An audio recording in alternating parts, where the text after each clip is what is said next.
ഇടത് സർക്കാരിനെയും നരേന്ദ്രമോദിയെയും പ്രശംസിച്ച ശശി തരൂരിനെ വിമർശിച്ച് കോൺഗ്രസിന്റെ മുഖപത്രം. വരാനിരിക്കുന്ന തദ്ദേശ തിരഞ്ഞെടുപ്പിൽ കോൺഗ്രസിന്റെ സാധ്യതകൾ ഇല്ലാതാക്കരുതെന്നാണ് വീക്ഷണത്തിലെ മുഖപ്രസംഗത്തിൽ ചൂണ്ടിക്കാണിക്കുന്നത്. സർക്കാർ വിരുദ്ധ വികാരം ആളിപ്പടരുമ്പോൾ അതിന് ഊർജം പകരേണ്ടവർ തന്നെ അതണയ്ക്കാൻ വെളിച്ചം ഒഴിക്കരുതെന്ന വിമർശനമാണ് വീക്ഷണം നടത്തുന്നത്.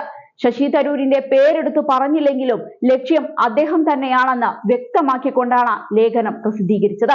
വെളുപ്പാൻ കാലം മുതൽ വെള്ളം കോരിയിട്ട് സന്ധ്യയ്ക്ക് കുടം ഉടയ്ക്കുന്നത് പരിഹാസ്യമാണെന്നാണ് ലേഖനത്തിൽ പറയുന്നത്. അടുത്തിടെയുണ്ടായ വിവാദങ്ങൾ തന്നെയാണ് വീക്ഷണം ഉദ്ദേശിച്ചതെന്ന് വ്യക്തമാണ്. ലേഖനത്തിന് ആരാച്ചർക്കും അഹിംസ അവാർഡോ എന്ന തലക്കെട്ടാണ് നൽകിയിരിക്കുന്നത്. LDF സർക്കാരിനെതിരെ പൊരുതുന്ന കോൺഗ്രസിനെ മുണ്ടിൽ പിടിച്ച് പുറകോട്ട് വലിക്കുന്ന രീതി ആത്മഹത്യാപരമാണ്. കർക്കിടക സന്ധ്യയിൽ രാമസ്തുതി ചൊല്ലേണ്ടയിടത്ത് രാവണൻ സ്തുതി ചൊല്ലരുതെന്നുമാണ് ലേഖനത്തിൽ പറഞ്ഞു വെക്കുന്നത്.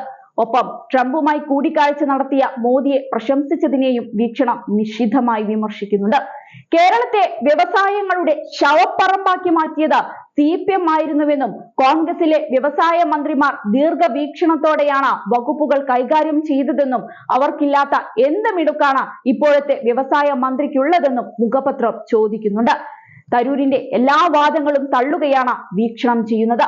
അതിനിടെ ശശി തരൂരിനെതിരെ കോൺഗ്രസിൽ ശക്തമായ എതിർപ്പ് ഉയർന്നു വരുന്നുണ്ട്. ഏറ്റവും ഒടുവിൽ K മുരളീധരനും തരൂരിനെ വിമർശിച്ച് രംഗത്ത് വന്നിരുന്നു. പാർട്ടി നയം തള്ളി എല്ലാ കാര്യത്തിലും നേതാക്കൾക്ക് വ്യക്തിപരമായ അഭിപ്രായം പറയാനാകില്ലെന്നും തരൂർ പാർട്ടിക്ക് വിധേയനാകണമെന്നും K മുരളീധരൻ തുറന്നടിച്ചു. ശശി തരൂരിന്റെ നടപടി അച്ചടക്ക ലംഘനമാണ്.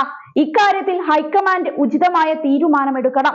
4 തവണ ജയിപ്പിച്ച പാവപ്പെട്ട പാർട്ടി പ്രവർത്തകരെ തരൂർ മറന്നുവെന്നും മുരളീധരൻ ചൂണ്ടിക്കാട്ടി. വിഷയത്തിൽ കോൺഗ്രസിൽ ഭിന്നത രൂക്ഷമായതിനു പിന്നാലെയാണ് മുരളീധരന്റെ ഈ പ്രസ്താവന വന്നിരിക്കുന്നത്. ശശി തരൂരിനെ തള്ളിപ്പറഞ്ഞുകൊണ്ട് പ്രതിപക്ഷ നേതാവ് VD സതീശനും UDF കൺവീനർ MM ഹസനുമടക്കം രംഗത്തെത്തിയപ്പോഴും KPCC അധ്യക്ഷൻ അല്പം മയത്തിലാണ് വിഷയത്തിൽ പ്രതികരിച്ചത്. ശശി തരൂരിനെ വിമർശിക്കാതെ വ്യവസായ മന്ത്രിയുടെ അവകാശവാദങ്ങൾ തള്ളുക മാത്രമാണ് K സുധാകരൻ ചെയ്തത്. അതേസമയം സ്വന്തം പാർട്ടിയിൽ നിന്നും വിമർശനം ശക്തമാവുമ്പോഴും കേരളത്തിൽ വ്യവസായ വികസനം എന്ന വാദത്തിൽ ഉറച്ചു നിൽക്കുകയാണ് ശശി തരൂർ MP. ലേഖനത്തിൽ പറഞ്ഞ നിലപാടിൽ മാറ്റമില്ലാതെ തുടരുമ്പോഴും വ്യവസായ വികസനവുമായി ബന്ധപ്പെട്ട നയങ്ങളിൽ CPM വരുത്തിയ മാറ്റമാണ് തന്റെ ലേഖനമെന്ന രീതിയിലേക്ക് ശശി തരൂർ ചെറിയ മയപ്പെടുത്തലും വരുത്തുന്നുണ്ട്. സംസ്ഥാനത്തെ വ്യവസായ വികസനത്തെ പ്രശംസിച്ചുകൊണ്ടെഴുതിയ ലേഖനത്തെ ഫേസ്ബുക്ക് പോസ്റ്റിലൂടെ ന്യായീകരിക്കുന്നതിനോടൊപ്പം തന്നെ മുൻ കോൺഗ്രസ് സർക്കാരിലെ കാര്യങ്ങൾ വിശദീകരിച്ചുകൊണ്ടാണ് തരൂരിന്റെ മയപ്പെടുത്തൽ. ഇന്ത്യൻ എക്സ്പ്രസിലെ എന്റെ ലേഖനത്തെക്കുറിച്ചുള്ള വിവാദം അല്പം അതിശയിപ്പിച്ചെന്നും തരൂർ പറയുന്നുണ്ട്.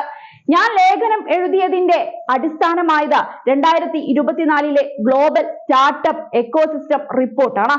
അതിൽ നിന്നുള്ള കണക്കുകളും വിവരങ്ങളും ചേർത്ത് തന്നെയാണ് എന്റെ ആശയവിനിമയമെന്നും അദ്ദേഹം അഭിപ്രായപ്പെടുന്നുണ്ട്. അതേസമയം നല്ല കാര്യങ്ങൾ ചെയ്താൽ അതിനെ അംഗീകരിക്കാനും മോശം കാര്യങ്ങൾ ചെയ്താൽ അതിനെ വിമർശിക്കുന്നതുമാണ് തന്റെ രീതി. കേരളത്തിന്റെ വികസനത്തിന് രാഷ്ട്രീയാതീതമായി നിൽക്കണമെന്നും 2 വർഷമായുള്ള കേരളത്തിന്റെ വികസനം കണ്ടില്ലെന്ന് നടിക്കാനാവില്ലെന്നും ശശി തരൂർ പറഞ്ഞിരുന്നു. ഞാൻ വർഷങ്ങളായി ആവശ്യപ്പെട്ട ഓരോ കാര്യങ്ങൾ 18 മാസത്തിൽ കേരള സർക്കാർ ചെയ്യാൻ തുടങ്ങിയിട്ടുണ്ടെങ്കിൽ അത് അതുപോലെ തന്നെ പോവണമെന്ന് ഞാൻ കൈയടിച്ചു പറയും. എങ്കിലും ചിലർ പറയുന്നുണ്ട് ഇവർ ഭരിക്കുമ്പോൾ ചെയ്യാൻ തയ്യാറായിരിക്കുമെന്ന്. എന്നാൽ അടുത്ത വർഷം ഇലക്ഷനിൽ തോറ്റാൽ ഇതേ ആളുകൾ തന്നെ ഇത് തടസ്സപ്പെടുത്തി ചുവന്ന കൊടി കാണിക്കും. അത് ചെയ്യരുത്. എല്ലാ പാർട്ടികളും ഒറ്റക്കെട്ടായി നിൽക്കണം. അത് ആര് ഭരിക്കുകയാണെങ്കിലും എന്നാണ് ഉറച്ച മറുപടിയോടെ ശശി തരൂർ പറഞ്ഞത്.